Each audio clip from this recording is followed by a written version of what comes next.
નામ તમે પણ પોલીસ સ્ટાફમાં છો, તમારું નામ નથી, બકલ નંબર આપો. એને નંબર નથી તો કોની હશે સાહેબ ગાડી? પણ આ જ ગાડી નંબર વગરની છે. તમે લોકોને કાયદાનો પાઠ ભણાવો છો અહીંયા, અને તમે જ કાયદાનું ઉલ્લંઘન કર્યું છે.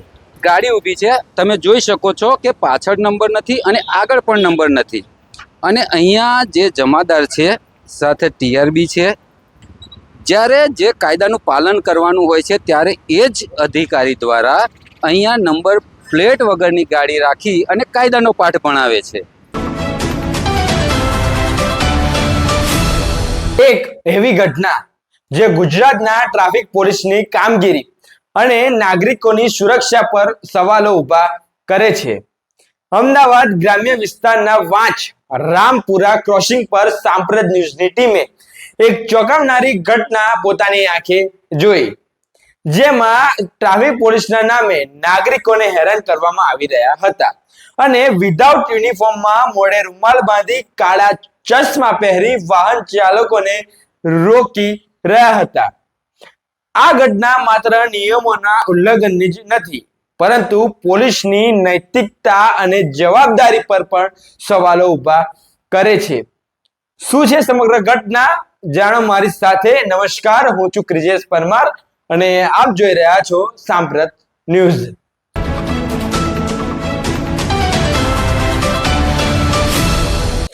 ગઈકાલે સાંપ્રત ન્યૂઝની ટીમ અમદાવાદથી નડિયાદ તરફ જઈ રહી હતી ત્યારે વાંચ રામપુરા ક્રોસિંગ પર એક અસામાન્ય ઘટનાએ અમારું ધ્યાન ખેંચ્યું હતું. 3 વ્યક્તિઓ જેઓ યુનિફોર્મમાં ન હતા અને મોઢા ઉપર રૂમાલ બાંધેલો અને કાળા ચશ્મા. ભાઈ, જનતાની રક્ષા કરો છો, ટ્રાફિક નિયમનું પાલન કરાવો છો કે પછી વાહન ચાલકોને લૂંટવા નીકળ્યા છો, જેથી મોઢા ઉપર રૂમાલ બાંધી કાળા ચશ્માની તમને જરૂર પડે છે? વાહન ચાલકોને રોકીને ચેકિંગના નામે હેરાન કરી રહ્યા હતા આ લોકો. એક સ્વિફ્ટ ગાડીમાં હતા જેની નંબર પ્લેટ પણ ગાયબ હતી. એટલે કે ન તો આગળ નંબર પ્લેટ ન તો પાછળ નંબર પ્લેટ. એટલે કે જેઓ નિયમોનું પાલન કરાવવાનો દાવો કરી રહ્યા હતા તેઓ જ નિયમનું ઉલ્લંઘન કરી રહ્યા હતા. અમારી ટીમે આ ઘટના જોતા જ ઉપસ્થિત ફરજ પરના પોલીસ અધિકારી સાથે વાત કરવાનો પ્રયાસ કર્યો હતો. ત્યારે શું થયું તે આપ જુઓ. તમે પણ પોલીસ સ્ટાફમાં છો, તમારું નામ નથી, બકલ નંબર આપો. સાહેબ એમનો બકલ નંબર આપો. ટીઆરપી છે, ટીઆરપી. જે દવાખાને મારા એક ટીઆરપી ના કાલે એક્સિડન્ટ થયું છે. જી જી જી. દવાખાને છે હોમ હોસ્પિટલમાં, ત્યાંથી આવ્યો છે. અચ્છા, એટલે તરત ડ્યુટી પર લાગી ગયા છે? ત્યાંથી આવ્યા એટલે ડ્યુટી પર લાગી ગયા છે વિધાઉટ યુનિફોર્મ? ત્યાંથી મેં. અચ્છા, ઓકે. એમનું નામ સાહેબ? એમનું નામ?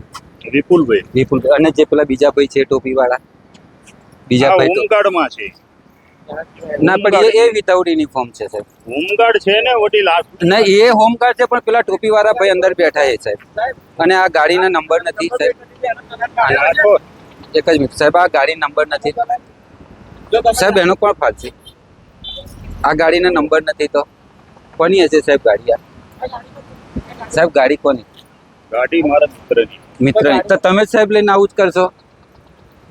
તમે જ કાયદાનો ભંગ કરશો, તમે જ કાયદો બતાવશો નાગરિકને.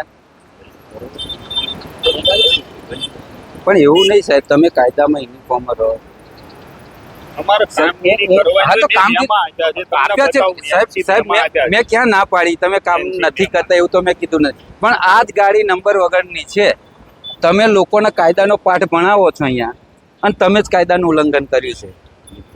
બરોબર છે. મિત્રની ગાડી તો પેલા બીજા ક્યાં ગયા? ટોપી વાળા ભાઈ અંદર બેઠા છે ને? ટોપી વાળા ભાઈ અંદર બેઠા છે નહીં? નીકળી છે વિડીયો. ઓકે. અહીંયા અમદાવાદથી મેમદાદ તરફનો રસ્તો છે અને અહીંયા વાંચ રામપુરા ક્રોસ રોડ લખેલું છે. હવે અહીંયા એક ગાડી ઊભી છે, તમે જોઈ શકો છો કે પાછળ નંબર નથી અને આગળ પણ નંબર નથી. અને અહીંયા જે જમાદાર છે સાથે ટીઆરબી છે અને તેઓનું એવું કહેવું છે કે એમના કોઈ સંબંધી બીમાર હતા અને અહીંયા કાયદાનો પાઠ જે રાહદારીઓ આવતા જતા અહીંયા હોય છે તેઓને ઊભા રાખવામાં આવે છે, તેઓની સાથે દંડ વસૂલવામાં આવે છે. જ્યારે જે કાયદાનું પાલન કરવાનું હોય છે ત્યારે એ જ અધિકારી દ્વારા અહીંયા નંબર પ્લેટ વગરની ગાડી રાખી અને કાયદાનો પાઠ ભણાવે છે. આ લોકો સાથે વાત કરતા તેમનો વ્યવહાર અમને શંકાસ્પદ લાગ્યો અને કેટલાક તો ઘટના સ્થળેથી નાસી ગયા હતા, જેથી અમારી ટીમને નજરે એવું લાગ્યું કે આ લોકો યુનિફોર્મ વગરના અસામાજિક તત્વો સાથે મળીને કામ કરી રહ્યા હતા. આ ઘટના એટલી ગંભીર બની કે અમારી ટીમનું જીવનું જોખમ પણ લાગ્યું, જેના કારણે અમારી ટીમ પણ ત્યાંથી નીકળી ગઈ. પરંતુ અમે આ ઘટનાને નજરઅંદાજ ન કરી અમે તાત્કાલિકપણે વિવેકાનંદ નગર પોલીસ સ્ટેશનના પીઆઈ ને આ બાબતે ટેલિફોનિક જાણ કરી હતી. ત્યારે તેમના શબ્દો શું હતા? તેમણે કહ્યું, જોઈ લઉં છું હું. બસ આ તેમના શબ્દો, જોઈ લઉં છું હું. પરંતુ આ ઘટનાને 12 કલાક વીતી ગયા અને હજુ સુધી કોઈ નક્કર કાર્યવાહીની જાણકારી અમને વિવેકાનંદ નગર પોલીસ સ્ટેશન દ્વારા મળી નથી. ત્યારે સવાલ એ થાય છે કે આ શું ચાલી રહ્યું છે? અમદાવાદ ગ્રામ્ય પોલીસ, આમ અમારો તમને સવાલ છે. ટ્રાફિક પોલીસના નામે ખુલ્લેઆમ મોઢા ઉપર રૂમાલ બાંધી કાળા ચશ્મા પહેરી ઉઘરાણીઓ ચાલે છે અને તમે ઊંઘો છો વગર નંબર પ્લેટની સ્વિફ્ટ ડિઝાયર ગાડી સાથે. તો લોકોને કાયદો સમજાવવા નીકળી પડે છે આ વિવેકાનંદ નગર પોલીસ સ્ટેશનના ટ્રાફિક સ્ટાફ વાળા, યુનિફોર્મ વગરના અધિકારીઓ, અને નાગરિકોને હેરાન કરવાનો આ લોકો ધંધો કરી રહ્યા છે. શરમ નહીં આવતી હોય આ લોકોને? કે પછી પોલીસ તંત્ર જાણી જોઈને જ આવા ગેરકાયદેસર કૃત્યોને આશ્રય આપી રહ્યું છે? સવાલો અનેક ઊભા થાય છે.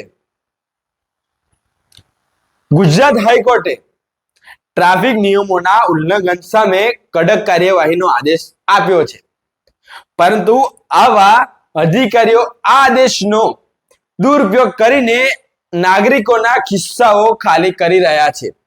વાંચ રામપુરા ક્રોસિંગની આ ઘટના જે વિવેકાનંદ નગર પોલીસ સ્ટેશનની હદમાં આવે છે, તેની તપાસ પોલીસ અધિક્ષકે તાત્કાલિક શરૂ કરવી જોઈએ.